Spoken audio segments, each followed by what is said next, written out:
आगे बात करते हैं, नेक्स्ट चलते हैं जो कि आपका पेज नंबर 9 है। यहाँ पे बात करेंगे क्रूड पेट्रोलियम के बारे में। देखो हमारे यहाँ पे आपको मालूम होगा कि पेट्रोल के और जो दाम है ना पेट्रोल डीजल के, वो बिल्कुल आसमान के ऊपर है। 120 रुपए के भी आसपास पहुँच गए, बहुत ही ज़्यादा है, बहुत ही ज़्यादा है। मतलब पाकिस्तान, नेपाल, भूटान, बांग्लादेश, म्यांमार, श्रीलंका, आसपास के जितने भी देश देखोगे ना, सब जगह पे कम है पेट्रोल के दाम। हमारे यहाँ पे बहुत ज़्यादा है। इसके दो कारण है, एक तो हम लोग क्या मैक्सिमम इंपोर्ट करवाते हैं, और दूसरा टैक्सेस।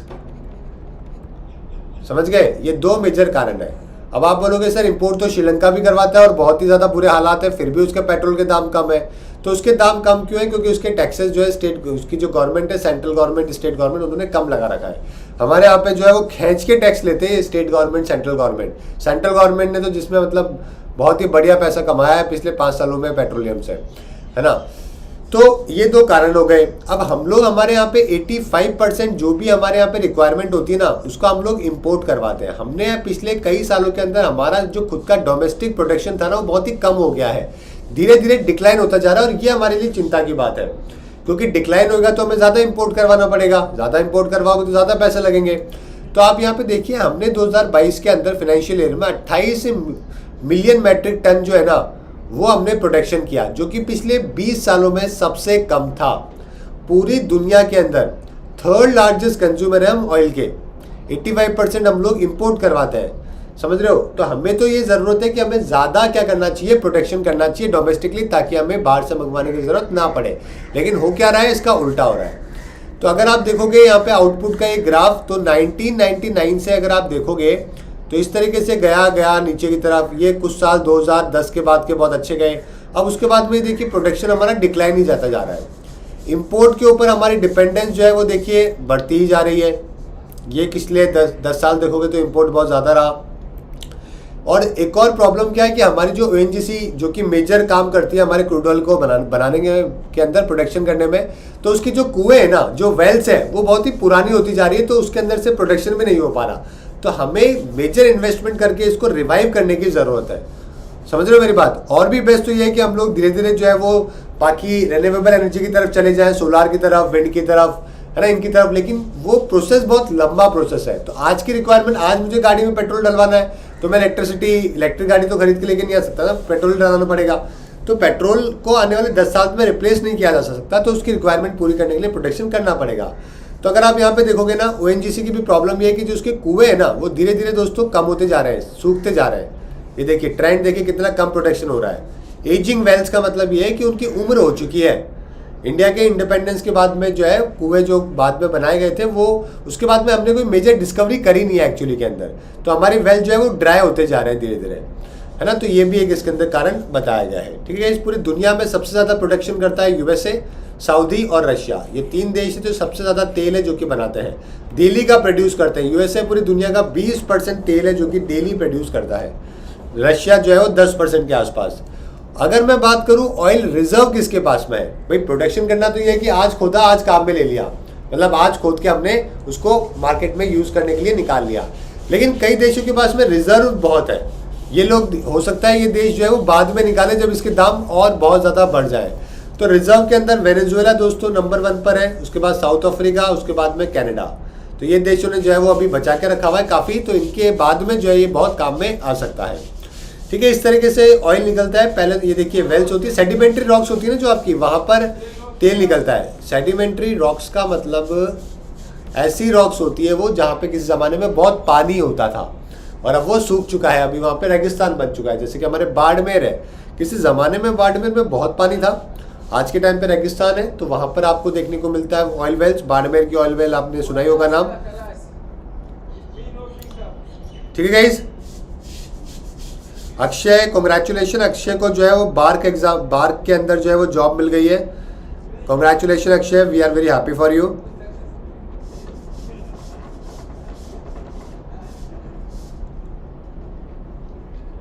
ठीक है, चलिए। तो अब सबसे पहले जब आप खड्डा खोदते हो ना, तो पहले तो आपकी ऑयल गैस जो है वो निकलती है, उसके बाद में ऑयल क्या आता है, और उसके नीचे होता है आपका रिजर्व रॉक। यहाँ पे रिजर्व होता है आपका, समझ गए। चलिए, तो आपने देखा होगा ONGC का बॉम्बे हाई के अंदर समुद्र के बीच में जो है वो प्लांट लगा हुआ है। तो वहाँ पे यही काम करते हैं, है ना। तो वर्ल्ड के लार्जेस्ट एक्सपोर्टर कौन है? देखो प्रोड्यूस तो यूएसए करता है सबसे ज़्यादा, लेकिन अगर मैं बेचने की बात करूं तो सबसे ज़्यादा बेचने का काम करता है दोस्तों रशिया, समझ गए। क्योंकि यूएसए के अंदर तो डोमेस्टिकली वो बहुत काम में ले लेते हैं, लेकिन रशिया इतना काम में ले नहीं पाता। तो सबसे ज़्यादा जो है वो दुनिया के अंदर बेचने का काम यही करता है। उसके बाद में सऊदी अरेबिया आता है। अगर मैं नेचुरल गैस की बात करूं तो नेचुरल गैस भी रशिया जो है वो मेजर एक्सपोर्टर है पूरी दुनिया में। 32% पूरी दुनिया की 1/3 रिक्वायरमेंट जो है जो कि रशिया पूरी करता है ना। आपको मालूम है ना, यूरोप की लाइनें काट दी है रशिया ने, है ना। तो वहाँ पे गैस के प्राइसेस बहुत बढ़ गए हैं, वो इसी के कारण है। मतलब तो दुनिया में 1/3 जो है वो आपको रशियाई मार्केट में बेचता हुआ मिलेगा। अगर हम लोग इंडिया की बात करें तो हम लोग दुनिया के 3rd लार्जेस्ट ऑयल कंज्यूमर है। 5.5 बिलियन बैरल एक दिन के अंदर हमारे यहाँ पे काम में आता है। यूएसए और चाइना के बाद में हम लोग 3rd नंबर पर है। 3 से 4% की एनुअल ग्रोथ है जो कि हमारे यहाँ पे यूज के अंदर देखने को मिल रही है, क्योंकि लोग गाड़ी लेंगे, नए लोग जॉब करने आएंगे तो वो भी गाड़ी लेंगे, तो उनको भी पेट्रोल चाहिए। तो धीरे धीरे जो है वो पेट्रोल की डिमांड बढ़ती जा रही है ना। और आने वाले दिनों के अंदर हमें 7 मिलियन बैरल पर डे के आसपास है जो कि चाहिए होगा। दुनिया के 40 कंट्रीज से हम लोग मिला के 85% है जो कि इंपोर्ट करवाते हैं, जिसमें से मिडिल ईस्ट और यूएसए हमारा मेजर है। रशिया से हम लोग दोस्तों मात्र 2% है जो कि सप्लाई लेते हैं, है ना। और उससे हम लोग पेट्रोलियम प्रोडक्ट बनाते हैं, ठीक है। तो रशिया के ऑयल की वजह से हमारे यहाँ पे प्राइसेस नहीं बढ़ता है, ये गलत फहमी है। अगर कोई आपको ये पढ़ा रहा है कि रशिया के ऑयल के वजह से हमारे यहाँ पे प्राइसेस बढ़ रहा है, तो Russia is not the reason, क्योंकि हमारे यहाँ पे मात्र 2% ही हम लोग इंपोर्ट है जो कि रशिया से करवाते हैं। हमारे लिए गल्फ बहुत इंपॉर्टेंट है, यूएसए बहुत इंपॉर्टेंट है जब हम लोग तेल की बात करते हैं, ठीक है। अंशुल बोल रहे हैं कि सर बताइए परसेंटेज इंपॉर्टेंट है कि नॉलेज इंपॉर्टेंट है। अंशुल मैं आपको गारंटी देता हूँ, आपको दुनिया के अंदर कोई भी नौकरी नहीं मिल सकती अगर आप 100 में से 100% भी ले आओगे ना। कोई सा भी एग्ज़ाम हो, स्कूल का, कॉलेज का, कोई सा भी एग्ज़ाम हो, तो आपकी परसेंटेज से आपको कभी भी जज नहीं किया जाता, ना ही करना सही है ना। बाहर अगर आप देशों में जाओगे तो वहाँ तो आपको परसेंटेज को साइड में रख देते हैं, पूछते ही नहीं है। हमारे यहाँ पे कम से कम देखता तो है चार कम से कम, हाँ कितनी परसेंट थी 10वीं 12वीं में, कॉलेज में, ग्रेजुएशन, पोस्ट ग्रेजुएशन में, है ना। भले उसका इंटरेस्ट नहीं होता हो, लेकिन तो कोई लॉजिक नहीं है ना इन सब चीज़ों का, परसेंटेज अनसर्टेज का। इन पे ध्यान मत दिया करो अपना, आपके पास में कितना ज्ञान है दैट इज़ मोर इम्पॉर्टेंट, है ना। जब भी आप बोलते हो तो आपका जो फील्ड है उसका आपको कितना पता है दैट इज़ मोर इम्पॉर्टेंट, ठीक है। अब अपन ने कोई करंट अफेयर का कोई एग्जाम पास किया है क्या? कोई करंट अफेयर का ऐसा नहीं किया है ना। अरे आपने कोई समझ रहे हो, कोई ऐसा तो नहीं कि कोई करंट अफेयर का ही देश में दुनिया में कोई वो आता हो, क्या बोलते हैं, एग्जाम होता हो जिससे ही पता, जिसको पास करके पता चलता हो कि करंट अफेयर कितना मजबूत है ना। नहीं है ना ऐसा पॉसिबल। यूपीएससी तो 1-2 साल का करंट अफेयर पूछते हैं, उसके बाद में क्या, जरूरत ना है उसके बाद में करंट अफेयर उसका स्ट्रॉन्ग रहेगा। तो आप क्या करते हो, मेहनत करते हो, डेली 1 घंटा वीडियो देखते हो, है ना। मैं 4-5 अखबार पढ़ता हूँ, तो उससे अपनी नॉलेज इंप्रोवाइज होती है, दैट इज इंपॉर्टेंट, ठीक है।